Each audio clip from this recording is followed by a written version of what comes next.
केशं गले नीलवर्णं गवेन्द्राधिरूढं गुणातीतरूपं भवं भास्वरं भस्मनाभूषितांगं भवानी कलत्रं भजे पंचवक्त्रम्।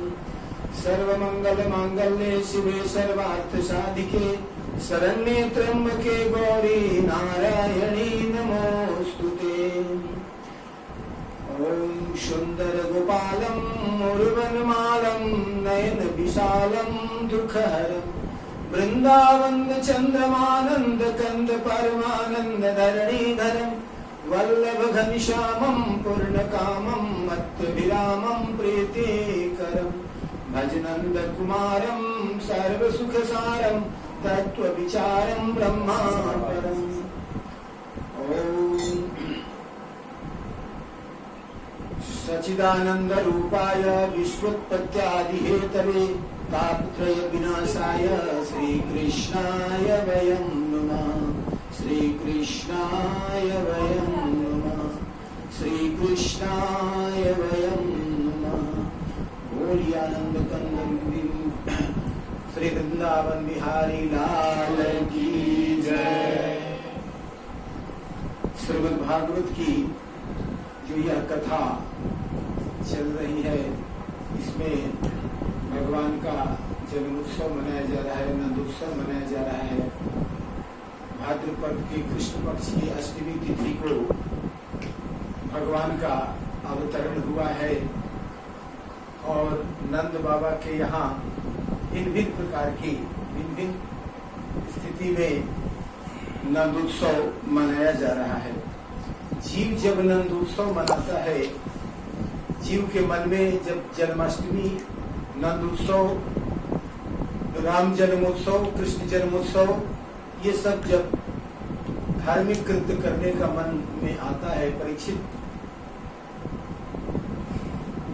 से बताते हैं सुखदेव जी कि जीव को जब जीव का परम कल्याण होना लिखा रहता है, तब उसे भगवान के लीला चरित्रों का श्रवण, भगवान के जन्म दिन मनाना, भगवान के जन्मोत्सव मनाना, प्राकृत रूप में जो भगवान के जन्मोत्सव मनाते मनाते अंदर जब मनुष्य के मन में वह उत्सव प्रारंभ हो जाता है। एक बार नंद उत्सव जीव के अंदर जब प्रारंभ हो गया तो फिर वह जीव कभी माया के बंधनों में नहीं बंधता, उसे किसी भी प्रकार के दुख का चक्कर नहीं काटना पड़ता। लोक परलोक दोनों का कल्याण करने वाला यह जो नंद उत्सव है, भगवान का जब प्राकट्य हो गया तो सारे लोग जो हैं नंद बाबा के को बधाई देने आ रहे हैं। चारों तरफ उत्सव ही उत्सव है कि भगवान का जन्म हुआ है और भगवान के जन्म की प्रतीक्षा बहुत दिनों से थी। सभी को यह मन में इच्छा थी कि नंद बाबा के यहाँ कोई लाला होता तो आनंद ही आ जाता। सब जितने भी नंद बाबा के क्षेत्र में रहने वाले जितने भी लोग थे, नंद बाबा वहाँ के मुखिया हैं और नंद बाबा ब्रजवासियों के मुखिया हैं और ये बड़े आनंद से सबके घरों का सुख दुख देखते चलते हैं। अपने घर में क्या सुख है क्या दुख है, नंद बाबा को इससे कोई लेना देना नहीं है। यह बस समाज में किसका किसके यहाँ क्या कमी है, क्या समस्या है, उसी में लगे रहते हैं और कैसे सब खुश रहे। नंद बाबा का परिभाषा ही है कि नंद्यति सर्वजनान इति नंदः, जो सब व्यक्ति को प्रसन्न करे वह नंद है। जिससे सब व्यक्ति प्रसन्न रहे उसको नंद कहते हैं। भगवान उसी के घर में आते हैं जो जिस पर सब कृपा करते हैं, जिस पर सब प्रसन्न रहते हैं। नंद बाबा को सब खुश रखते हैं और नंद बाबा भी सबको खुश रखते हैं, इसलिए भगवान आए। और यशोदा मैया तो यशोदा मैया ही है। यशः ददाति इति यशोदा, जो दूसरे को जस दे उसको यशोदा कहते हैं। कोई भी काम हो, कोई भी कार्य हो तो वह उसका यश अपने नहीं लेना चाहिए, दूसरे को यश लेना चाहिए कि इसमें जो कोई भी अच्छा कार्य हुआ उसमें मेरा कोई कारण नहीं है, जो आए जो सामने आए उसी को उसका यश देना चाहिए। गोपियां आती हैं, कहती है हे यशोदा तुझे तेरा तो भाग्य खुल गया और तू तो बड़ा भाग्यशाली है कि तेरे घर चौथेपन में, बुढ़ापे में तुझे एक बड़ा सुंदर लाला हुआ है। तू तो बड़ा भाग्यशाली है। यशोदा मैया कहती है, मैं भाग्यशाली नहीं, तू सब भाग्यशाली है। तू सबके आशीर्वाद से मेरे घर में लाला हुआ है। जितनी भी गोपियां हैं, जो जहां सुनती है कि नंद बाबा के यहाँ लाला हुआ है, फिर जो जहां से है वहीं से दौड़ करके बधाई देने आ जाता है। और अब ऐसा उस समय माहौल बन गया, चारों तरफ नंद बाबा के घर के जहां भी जो भी रास्ता जाता, जिधर से भी लोग गुजरते, सब लोग केवल नंद बाबा के जयकारा करते हुए और नंद बाबा के यहाँ ही सारे लोग जा रहे थे। कहते हैं, सुखदेव जी कहते हैं कि नंद बाबा बड़े मनस्वी, बड़े उदार थे। पुत्र का जन्म सुन करके उनका बड़ा मन प्रसन्न हुआ। उन्होंने स्नान किया और ब्राह्मणों को गौवें दान की और स्वस्ति वाचन करवाया, विधि विधान कराया और जैसे ही पुत्र हुआ वैसे ही दान किया। लिखा गया है कि मरना शौच और जनना शौच जब तक प्रारंभ नहीं होता उसके पहले दिया हुआ दान अक्षय होता है। जैसे बच्चे का जब जन्म होता है और जब तक उसका नाल छेदन नहीं होता है तब तक वह सूतक प्रारंभ नहीं होता है और उस समय जो दान दिया जाता है वह अक्षय होता है। और जब तक मृत व्यक्ति का घंट नहीं टांग दिया जाता है तब तक सूतक प्रारंभ नहीं होता है। तो उसके पहले जो दान दिया जाता है वह अक्षय होता है। तो नाल छेदन के पहले ही नंद जी ने बहुत भारी दान किया है। बहुत सारे याचकों को अयाचक बना दिया है। बहुत सारे ब्राह्मणों को इतना धन दे दिया, किसी को 1 लाख गौवें दी, किसी को 2 लाख गौवें दी, किसी को दे रहे हैं तो वस्त्र दे रहे हैं तो वस्त्र ही देते चले जा रहे हैं। इतना वस्त्र दे दिया कि वस्त्र उससे उठ नहीं पा रहे हैं। और इस प्रकार से जो जितना भी है चारों तरफ जो है बंदी जन है वे सभी स्तुति कर रहे हैं। और ब्रजमंडल के सभी घरों में सब द्वार, आंगन, भीतरी, बाहर सब झाड़ू पर बाहर किए गए और सब जगह सुगंधित जल का छिड़काव किया गया। ध्वजा पताका लगाए गए। गाय बैल बछड़ों के अंगों में हल्दी तेल लगाया गया। हल्दी तेल से उन्हें सजाया गया और गेरू आदि रंगीन धातुएं मोर पंख से सजाए गए। और नाना प्रकार के जो ग्वाल बाल हैं, सभी प्रकार के जो ग्वाल बाल है, बहुमूल्य वस्त्र पहने और पगड़ियां पहन करके और बहुत सारी सामग्री लेकर के, भेंट लेकर के नंद बाबा के यहाँ आए हैं। गोपियों ने सुना कि यशोदा के यहाँ लाला हुआ है तो उन्हें बड़ा आनंद आया। उन्होंने अपना नूतन श्रृंगार किया और सभी गोपियां दौड़ी दौड़ी वह नंद बाबा के यहाँ आ रही हैं। और सबके यहाँ लगता है कि सबको जो है बड़ा आनंद आया है। नंद बाबा के घर जाकर के नवजात शिशु को गोपियां आशीर्वाद देती हैं और कहती हैं, चिरंजीवी भव, चिरंजीवी भव। हल्दी तेल से मिला हुआ पानी छिड़क देती है और ऊंचे स्वर में मंगल गान करती है। गोपियां एक दूसरे मंगल गीत गा रही है। चारों तरफ से मंगलमय गीत की ध्वनि सुनाई पड़ रही है और जितने भी गोपगण हैं सब एक दूसरे पर दही, दूध और घी से होली खेल रहे हैं। कोई किसी के चेहरे पर घी मल देता है, दूध से नहवा देता है, दही उड़ेल देता है। दूध, दही, घी की नदियां बहने लगी। इतनी मात्रा में दूध, दही, घी उछाले गए और होली खेली गई कि चारों तरफ दूध, दही ही दिखाई देने पड़े। नंद बाबा लोगों को मुहमांगी वस्तुएं दे रही हैं। जो मांगता है उससे ज्यादा निकाल करके दे रहे हैं। दोनों हाथ खुला है और वे आज प्रसन्न चित्त होकर के दान कर रहे हैं, खुश हो रहे हैं। सौभाग्यवती रोहिणी आदि जो दिव्य स्त्रियां हैं वे सभी सुसज्जित होकर के सबको दान देती हुई प्रसन्न मुद्रा में चारों तरफ घूम रही है। कुछ दिनों तक नंद बाबा तो यह के यहाँ उत्सव मनता रहा। बाद में वहाँ परंपरा थी कि जब कोई किसी के यहाँ बालक होता था तो कर देने के लिए राजा के यहाँ जाना होता था। तो नंद बाबा जो है कर देने के लिए कंस के यहाँ वहाँ गए और वहाँ इधर जब वहाँ से लौटने लगे, जब वहाँ पर जा करके वसुदेव जी से भी मुलाकात किया कारागार में जा करके और कहा वसुदेव जी ने पूछा आपके घर लाला का क्या हाल है। वसुदेव जी नहीं जानते कि ये नंद बाबा नहीं जानते ये जो वसुदेव का ही पुत्र मेरे घर गया है।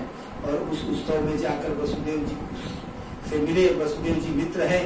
और फिर राजा को कर देने के बाद जब लौट रहे हैं उसी समय भगवान का छठियार मनाया जा रहा है। और जब भगवान का छठी मनाया जाने लगा तो सारे लोग जो थे वह सज धज करके और भगवान के दर्शन के लिए, यशोदा मैया के लाला का दर्शन करने के लिए सब लोग अपने अपने घरों से मंगल गीत गाते हुए और भगवान के दर्शन करने के लिए आ गए। उसी समय पूतना आती है, कंस द्वारा भेजी हुई पूतना। कहा कि देखो जितने भी आज के दिन जो जन्म लिए हैं बच्चे उसको वध कर दो, उसका वध कर दो। और पूतना जो है घूमती फिरती वध करने के लिए पहले गोकुल में ही पधारती है। और उसी दिन भगवान का छठियार मनना है, बड़ा उत्सव बन रहा है, बाजे बज रहे हैं, सब आनंद ही आनंद है। उसी समय पूतना जो है एक बड़ा सुंदर दिव्य एक सज्जन एक भद्र महिला का रूप बना करके और खूब सुंदर साड़ी पहन करके वह नंद बाबा के यहाँ आती है। और इतनी कीमती वह हार माला पहनी है, इतना सुंदर सुंदर साड़ी पहनी है कि जो भी जाता उसको रास्ता दे देता। अरे भाई ये तो लगता है कोई वीआईपी आदमी है, उसको सीधे कोई रोकता नहीं है, सब आगे जाने देता है, निकल जाने देता है। और वह जो पूतना है अपने चाल से इठलाती हुई आती है और बड़े आनंद से आती है और कहती है बधाई हो लाला हुआ है, मुझे तेरे लाला को देखना है, मैं बड़े दूर से आ रही हूँ। दिव्य वस्त्रों को देख करके लोग ठगे गए और सीधे पहुंचा दिया वहां जहां पर भगवान सोए हुए थे।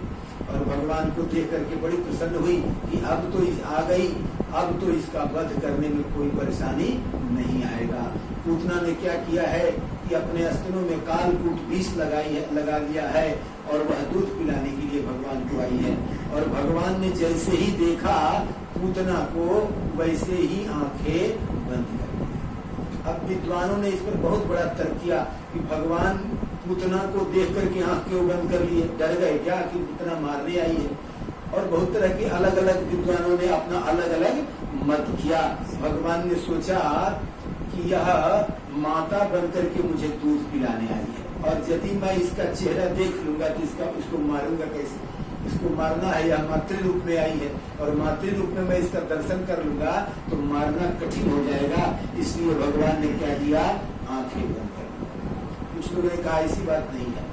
भगवान ने कहा कि देखिए मुझे कभी विष पीने का कोई आदत नहीं है, तो आंख बंद करके शंकर भगवान को बुला रहे हैं। कहा देखिए आप तो विष पीने के आदी हैं, आप विष पी जाते हैं, गले में रख लेते हैं विष को, इसलिए आप क्या कीजिए कि आप आ जाइए, हम तो आए हैं माखन मिश्री मलाई खाने, ये विष उस पीने का तो मेरा कोई नाता नहीं है, इसलिए आप क्या करिए कि आप पधारिए। और भगवान ने अपनी आंखें बंद कर ली और शंकर भगवान को बुलाया कि अब आकर के आप भी विष का पान कीजिए। तो इस प्रकार भगवान जो है बहुत तरह की लोगों का, भक्तों का चिंतन है।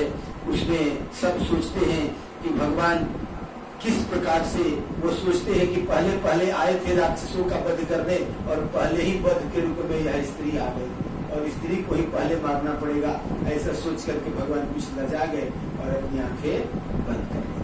भक्तों ने बहुत सारे अपने जो भी बड़े बड़े भाव थे, जो जिसके मन में जो आया, उसमें एक और भाव है कि राजा बलि के यज्ञशाला में जब वामन भगवान का रूप धारण करके भगवान गए थे बलि से दक्षिणा मांगने के लिए, और उस समय इतना सुंदर रूप वामन भगवान का था कि उनको देख करके बलि की एक बेटी थी रत्नमाला, उसको देख वामन भगवान को देख करके उसका मन बड़ा पसंद, कहा कितना सुंदर बालक है, यह बालक देख करके मन करता है कि इसको गोदी में ले करके और अपना बच्चा समझ के खूब दूध पिला दे। भगवान ने कहा था तेरी मनोकामना पूरी होगी। मन ही मन भगवान ने ऐसा आशीर्वाद दे दिया। भगवान तुम मन की बात जानते हैं। रत्नमाला ने मन में संकल्प किया कि ऐसा मेरा सुंदर लाला होता है ऐसे रूप में तो मैं उसे खूब दूध पिलाती। और जब बलि को बांधने लगे भगवान, दक्षिणा उक्षिणा लेने के बाद वरुण पास में बांधने लगे तो रत्नमाला को बड़ा गुस्सा आया। कहा कि ऐसा बच्चा मेरा होता ना तो दूध पिलाने की जगह जहर पिला देती। भगवान ने कहा यह भी तुम्हारी मनोकामना पूरी होगी, तो जहर भी पिलाएगी, दूध भी पिलाएगी, दोनों मनोकामना तेरी पूरी हो जाएगी। और यही रत्नमाला जो थी, पिछले जन्म में जो रत्नमाला थी, रत्नावली थी, आज वह पूतना बन के आई है। भगवान को दूध भी पिलाना है और विष भी पिलाना है, क्योंकि दोनों संकल्प भगवान ने उसी समय कहा था कि तेरी दोनों मनोकामना पूरी हो। भगवान बड़े दयालु है, जिसको जो मन में इच्छा होती है भगवान सब कुछ दे देते हैं, जो मांगता है सो देते हैं। तो इस प्रकार से भगवान ने पूतना को देख करके आंखें बंद कर दी है। और भगवान कहते हैं कि यह जो पूतना है, अब इस पूतना के कुछ लोग भक्त कहते हैं कि भगवान ने इसलिए आंखें बंद कर ली कि इसके पूर्व जन्म का खाता वही देखना है, इसको मारना है तो इसका समय पूजा है कि नहीं पूजा है, इसको बेहोश करके छोड़ना है, अधमरा करके छोड़ना है कि पूरा काम समाप्त करके छोड़ना है। बहुत तरह का हिसाब किताब लगाना है भगवान को, इसलिए आंखें बंद करके उसके पूर्व जन्म की बातें सोचने लगे। और इस तरह से बहुत तरह की बातें भगवान सोच रहे हैं, भगवान के भक्त सोच रहे हैं। भगवान के भक्तों में प्रेरणा आता है कि भगवान पूतना को देख करके आंखें क्यों बंद कर। और उसके बाद भगवान को बड़ा खुश होकर के पूतना ने अपने गोदी में उठाया है, और गोदी में उठाकर कहती है, लाला अब तेरे चलने की बारी आ गई है, अब तू खूब उत्सव मना लिया, तेरा खूब छठियार मन गया, लोग खूब बधाई बजा लिए, अब और लोगों को रोने की बारी है, और तुम्हारा अब यहाँ से प्रस्थान करने का समय। भगवान आंख बंद किए किए ही मंद मुस्कुराए, खूब दोनों हाथों को बिग बिग करके खेलने लगे। इतना कहती है, इस बालक को पता नहीं है कि यह मरने वाला है, यह तो खुशी मना रहा है। भगवान कहते हैं, मुझे खूब पता है कि मुझे मेरा क्या होने वाला है, तुमको नहीं पता है कि तुम्हारा क्या होने वाला है। इसलिए जो बुरा चाहने वाला किसी दूसरे व्यक्ति को बुरा चाहने वाला व्यक्ति सोचता है कि मैं किसी का बुरा कर दूंगा, ऐसा सोच करके वह खुश होता है। और लेकिन भगवान का ऐसा विधान है कि जब भी किसी का बुरा करने का कोई सोचता है तो पहले उसी व्यक्ति का बुरा होता है जो किसी के बारे में बुरा सोचता है। तो पूतना आज बुरा सोच के आई है, मारने आई है। भगवान कहते हैं, तुमको तो अपने कर्मों का फल मुझे देना ही होगा, मेरा कोई इसमें दोष नहीं है। इसलिए आंख बंद करके भगवान तैयार हैं दूध पीने के लिए। और जैसे ही पूतना दूध पिलाना शुरू करती है और बड़ा खुश हुई, बड़ा आसानी से मेरा काम हो गया। जो जिस काम के लिए जाता है ना, चोर भी चोरी करने जाता है तो यात्रा बना के जाता है कि मेरा काम सिद्ध हो जाए, पकड़ाए नहीं बीच में। और जब पहुंच गए लक्ष्य पर, अब दूध पिलाने भी लगी तो बड़ी प्रसन्न हुई। अंतिम में जब आदमी ऐसे भी मरने लगता है तो थोड़ी प्रसन्नता आ जाती है। जीव जब बत्ती का लौ जब बुझने लगता है तो अंत में थोड़ा सा तेज हो जाता है। पुतना को भी वह अंत में थोड़ी सी खुशी आई, और वह जो खुशी आई तो उसके बाद भगवान अब शुरू किए दूध पीना। और जब दूध पीना शुरू किए, पीते पीते उसका जब प्राण पीने लगे और वह व्याकुल होने लगी, तब उसने कहा छोड़ दो छोड़ दो। भगवान ने कहा, एक बार मैं पकड़ लेता हूँ ना, उसको छोड़ता नहीं। अब यही तो मुश्किल है कि जल्दी मैं पकड़ता नहीं, और जब एक बार किसी को भी पकड़ लेता हूँ, चाहे वह दुष्ट हो चाहे भक्त हो, कि कोई भी एक बार मेरे पकड़ में आ गया ना तो बिना कल्याण किए उसे मैं छोड़ता नहीं हूँ। इसलिए भगवान वह चिल्लाती रही और दर्द से छटपटाती रही, और फिर वह आकाश में उड़ गई। वह अपना पूरा भयंकर रूप राक्षसी के रूप में प्रकट हो गई। लोगों ने देखा उस भयंकर राक्षसी को, और जाकर के वह एक जंगल में जाकर के गिरी, और वहां जाकर के वहां भगवान जो है वह उसको मृत्यु को प्राप्त कराए। पूतना वध करने वाले बोलिए कृष्ण भगवान की जय। भगवान का पहला छठियार में पहले दुष्ट का अंत पूतना। यह जो पूतना है, यह बाल घातनी है, यह बच्चों को मारने वाली थी, यह बड़ी पापी थी। तो जो बड़ा पापी होता है भगवान उसको पहले मारते हैं। दुनिया का यह सिद्धांत है कि जो पहला पापी है, जो बड़ा पापी है, उसको पहले मारो। तो यह जो पूतना है यह बच्चों की अपराधनी है, बच्चों को मारती है। पूत घातनी है पूतना, जो बच्चों को मारे, जो बच्चों को मारे, इसलिए उसको पूतना कहते हैं। इसलिए यह जो पूतना है पुतघातनी है, बच्चों को मारने वाली है, इसलिए भगवान ने पहले पहल कृष्ण अवतार में पूतना का वध किया है। जब नंद बाबा कर दे करके लौटे और देखा कि बड़ा ये तो बड़ा हल्ला हुआ है, इधर सब लोग दौड़ करके गए, तो जा करके देखा कि पूतना के विशाल शरीर पर भगवान खेल रहे हैं, मस्त हैं। उन लोगों ने उनको उतारा, मैया अपने गोद से लगा ली। अरे बाप, ये कैसे कैसे राक्षसियां आ गई मेरे लाला को इसी उम्र में, ये तो भगवान की बड़ी कृपा है, ब्राह्मणों की बड़ी कृपा है कि इनको बचा लिया। ले आई, ब्राह्मणों को बुलवाया, स्वस्ति वाचन करवाया, पूजा पाठ करवाया। पहले का यह परंपरा था, जरा सा भी किसी को कुछ कष्ट हो गया, कोई परेशानी हो गई या कष्ट से बच गया, कष्ट से रक्षा हो गई, जान बच गया, तो पूजा करवाया जाता है, पाठ करवाया जाता है, कथा होती है। इस प्रकार से बहुत सारा उत्सव मनाया जाता है। तो इस प्रकार भगवान के, जब भगवान स्वयं बचे हैं भगवान अपने पुरुषार्थ से, लेकिन यहाँ वहाँ फिर पूजा पाठ करवाई गई भगवान की का, ब्राह्मणों को बुलवा करके दान दिया गया और शांति पाठ कराया गया।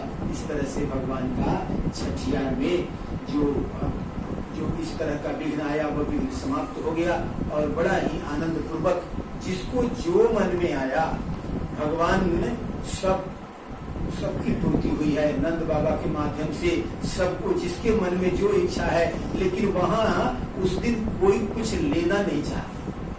जो भी आया है, जिसको कोई उपहार मिल जाता है, वह इतना खुश है कि वह उपहार को वह स्वयं ही लुटा देता है।